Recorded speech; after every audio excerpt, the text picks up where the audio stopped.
Rolling elite نے اور چند نو دولتیوں نے اس طرح کی رسمیں بنا دی ہوئی ہیں کہ جس سے ایسا لگتا ہے کہ یہ ساری خوشیاں صرف انہی کا حق ہے، یہ ایلیٹ کلاس کا ہی حق ہے، یہ پیسے والوں کا ہی حق ہے، اور یہ جو شرم حیا ہے، جو عزتیں ہیں، صرف انہی کی عورتوں کی ہے۔ یہ عام عوام کی عورتوں کی کوئی عزتیں نہیں، ان کی اولادوں کے کوئی حقوق نہیں، یہ سارے حقوق، ساری خوشیاں انہی کا مقدر ہیں، یہ ایلیٹ کلاس کا ہی مقدر ہیں۔ یہ عام عوام کا اس سے کوئی لینا دینا نہیں۔ یہ اپنے غموں کو بھی اس طرح پریزنٹ کرتے ہیں کہ جیسے یہ بہت بڑے غم ہوں، حالانکہ اس سے بڑے غم، اس سے بڑی تکلیفیں یہ عام عوام، یہ غریب عوام برداشت کر رہی ہوتی ہے، لیکن یہ انہوں نے اس طرح کی رسمیں بنا دی ہوئی ہیں، اس طرح کے پیٹرن سیٹ کر دیے ہوئے ہیں، جس سے ایسا لگتا ہے کہ ساری خوشیوں کے حقدار صرف یہ رولنگ ایلیٹ اور چند نو دولتیاں ہیں۔ عام عوام کی نہ خوشیاں ہیں نہ غم۔ یہ شادیاں بھی ایلیٹ کلاس اور یہ پیسے والوں کی ہیں، اور یہ مرگ بھی ایلیٹ کلاس اور پیسے والوں کی ہے۔ یہ ہر جگہ پر اپنے پیسے کی اس طرح نمائش کر رہے ہوتے ہیں، اس طرح نمائش کر رہے ہوتے ہیں کہ جیسے ان کے پاس قارون کا خزانہ ہے، اور یہ خوشیاں بھی ان کی، غم بھی ان کے، الیکشنز بھی ان کے، ہر جگہ پیسے کی نمائش کی جا رہی ہے۔ جاہلیت اور شخصیت پرستی کے قطب مینار بنائے جا رہے ہیں، برج خلیفہ بنائے جا رہے ہیں، ایفل ٹاور بنائے جا رہے ہیں۔ ان کو دیکھ کر ایسا لگتا ہے کہ جیسے یہ مسلمانوں کا معاشرہ ہے یا یہ مسلمان ہیں۔ شاید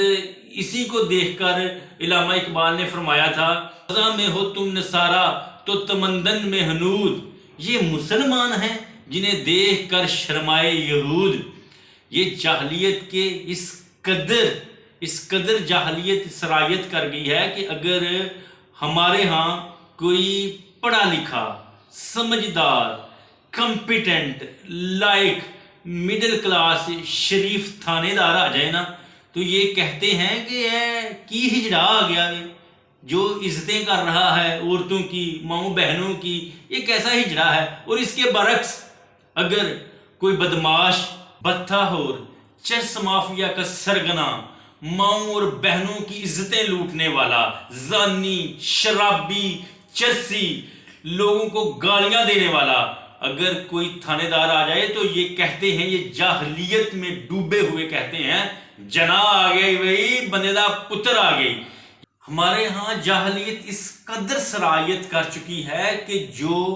حرام کھاتا ہے، جو لوگوں کا مال کھاتا ہے، جو غریبوں کا مال کھاتا ہے، اس کو ہم چودھری صاحب کہتے ہیں۔ اور جو غریب بندہ صبح سے لے کر شام تک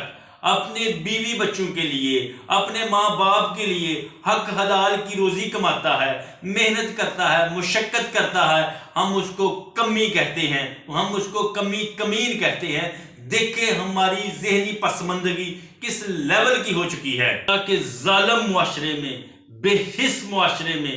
جاہل معاشرے میں میاں اسلام کا موٹر سائیکل پر انتہا پسندی کے خلاف، ظلم کے خلاف، بے حسی کے خلاف، جاہلیت کے خلاف، اس ایلیٹ کلاس کے خلاف الیکشن لڑنا آنے والی نسلوں کے لیے اور آج کے نوجوانوں کے لیے ایک مشعل راہ ہے۔ نوجوانوں کے لیے ایک مثال ہے کہ آپ لینڈ کروزر کے بغیر، آپ پیسے کی بیساکھیوں کے بغیر بھی